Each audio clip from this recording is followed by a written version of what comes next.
这也太多人了吧？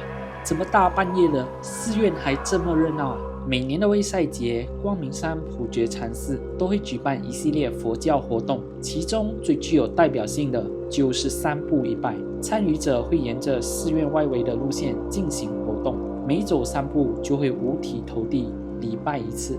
而光明山普觉禅寺是新加坡最大的佛教寺院，占地面积相当于11个足球场，所以走完2公里的全程大约需要2个小时。听一位长辈说，40年前他们就参与过了，当年他们都是放工之后来到这里，提前排队拿票，跟着师父一起3步一拜，同时在寺院里也在进行着浴佛等卫赛节活动。这些活动会从卫赛节的前一晚开始，一直持续到隔天下午。长辈跟我说如果你想感受新加坡卫赛节的氛围，那一定要来光明山看看。果然没有说错，这项传统从1984年延续至今，每年都会吸引成千上万名信众参与，是新加坡最具代表性的卫赛节活动，也是新加坡最大型的佛教活动。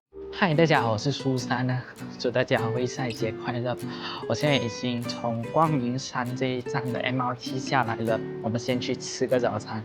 早餐店，看到了，这里有一间，它叫做小吃店。我们吃这家305小吃店，它是家庭的餐厅。我们看一下有什么东西吃哦。很多配菜可以选哦，然后我吃米粉粿条。我点的这个是一般上经常会去寺庙拜拜的时候会吃的，就是米粉，然后有面，还有粿条，然后淋上咖喱汁。但一般上我在寺庙它是给你纯素的，所以就会有这个咖喱菜。但是它的这咖喱菜还会有一些配料，像豆干，然后还有鱼丸。但是我点了一个在寺庙不会有的，就是烧肉，看起来好吸引哦，它的烧肉，然后还要了一点3巴开吃。这个氛围啊，真的很像你到新村啊某个小家庭他们自己经营的店，就非常的亲切，非常的有家庭味。然后在我旁边就是平常我们马来西亚家庭啊，妈妈会在家里种很多的花，然后就各种各样都有，不会是单一的一种品种。然后刚刚还有鸽子在地上不懂做什么，旁边又有那个喜鹊，在新加坡还挺多的。然后我就先试试看它的味道。来一口米粉，小时候最爱的米粉搭配咖喱汁，跟小时候的味道一样。之前呢，我的亲戚打包那个炒米粉搭配咖喱菜的时候，他就有告诉我，这个古早味是很难找到了的，它会有一种很重的古早的酱油的味道，就很香，只有小时候吃会有这样子记忆中的味道。这个的米粉也是有这种古早的米粉味，难怪他会叫自己是家庭餐厅。试试看它的3巴，它的3巴是那种咸香的，很香嘞。然后我们吃这个粿条面，它的粿条面很像那种在寺庙会吃到的。它的烧肉啊，好好吃哦，它的烧肉的味道很像每逢清明节我们去祭祖的时候就会买烧肉、烧鸡那样子。祭拜完祖先之后，我们就会当场切来吃，就是那个味道，很温馨的味道，可以这样形容。那么卫赛节是一个什么日子呢？它其实是佛教创始人释迦牟尼佛他出生、成道跟涅槃的日子。全世界的佛教徒就会在今天进行一系列的佛教活动，一般上都会有浴佛。像光明山它比较特殊的就是从昨晚开始就会有3跪1拜，一直到今天早上7点结束。好，我就继续吃了，把这点吃完先。等下我们就去光明山普觉寺。刚刚从305那里穿过一些主屋，走大概5分钟就到了。我们到了光明山普觉禅寺。昨晚的这个位置就是信众开始3跪1拜，一直这样子走上去。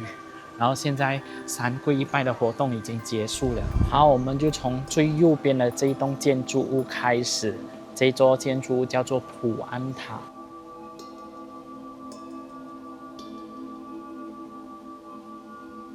好，刚刚逛完了普安塔，然后点了一支香。这里供奉的是地藏王菩萨，因为在它隔壁有一行字写的是第一位空，誓不成佛。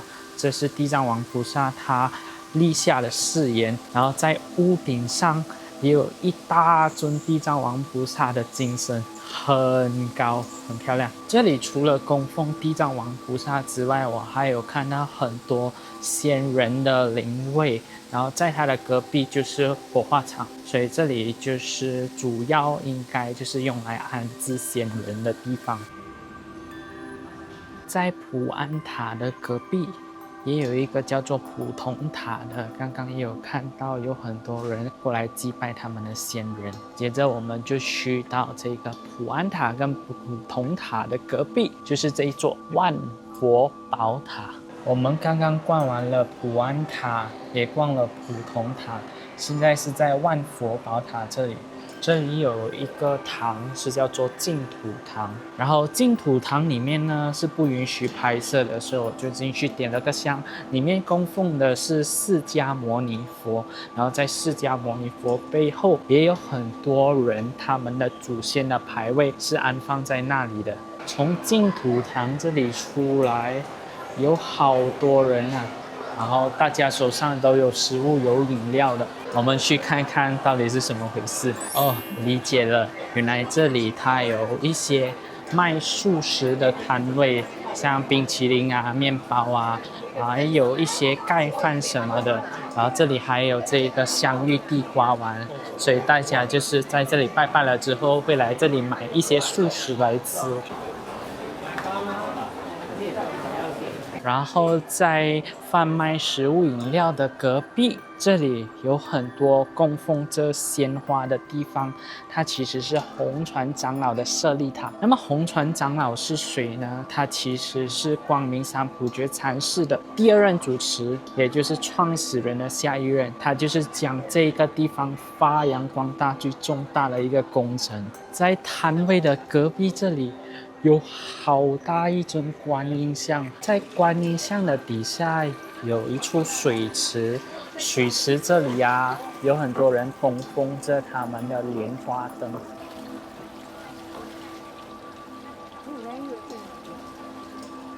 在观音像的隔壁呢，就是般若善堂。在般若善堂的隔壁，这里有一个斜坡，是车道嘛。昨晚的信徒也是在这里进行三皈一拜的仪式，然后一路往下，在般若善堂的门口前面就有一尊很大尊的释迦牟尼佛青铜像，然后再往后就是他们的光明青年中心。进来这里发现这里很像图书馆，里面有很多佛经啊，然后适合小朋友看有关佛的故事，然后中文版也有，英文版也有。这里就是主要进行亲子活动，小朋友在那里玩粘土，也有折星星的，挺好的。就只有小小的一个问题，就是出来的时候要找一下自己的鞋子。还有小丑叔叔在那里派发气球。现在我们来到的这个地方就是转道和尚的舍利塔。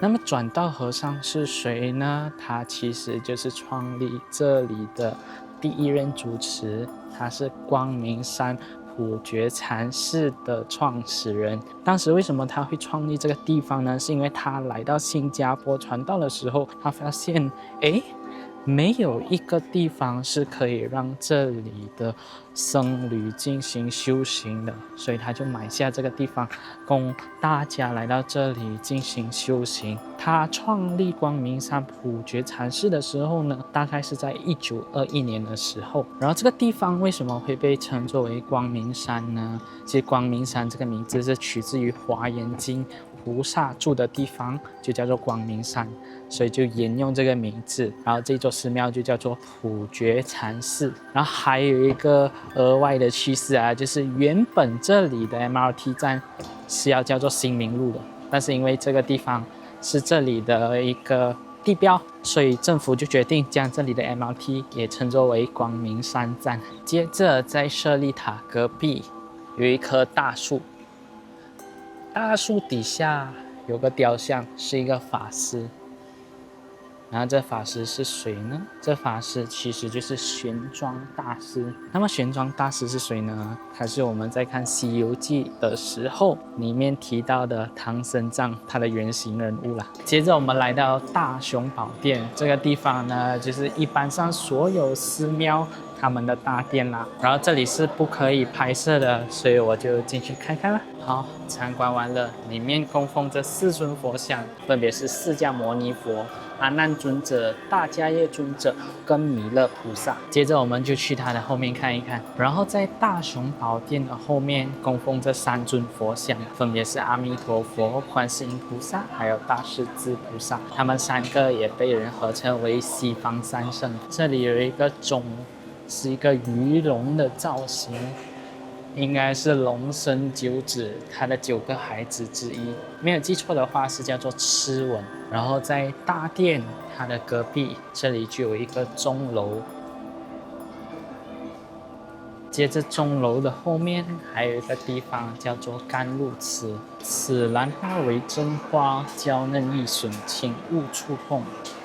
好漂亮，这些全部都是真的兰花。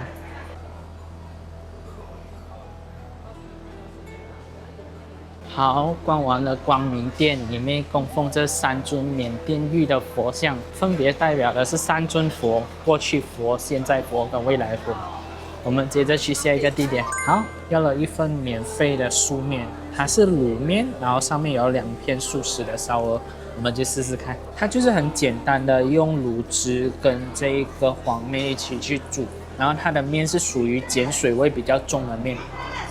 我记得应该是在某些亲戚的葬礼上有吃过类似的味道嘛，当时的葬礼也是提供这样的素食。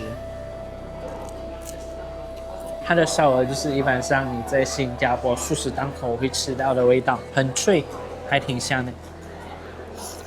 好，吃完了，大家都是跟我一样，要了一份素面，然后就来到它的斋堂这里享用。因为它的斋堂这里是设有冷气的，比较凉爽。它在斋堂的另一个出口处有免费派送饮料，紫色的，它是淡淡的 Ribena， 但是非常的解暑。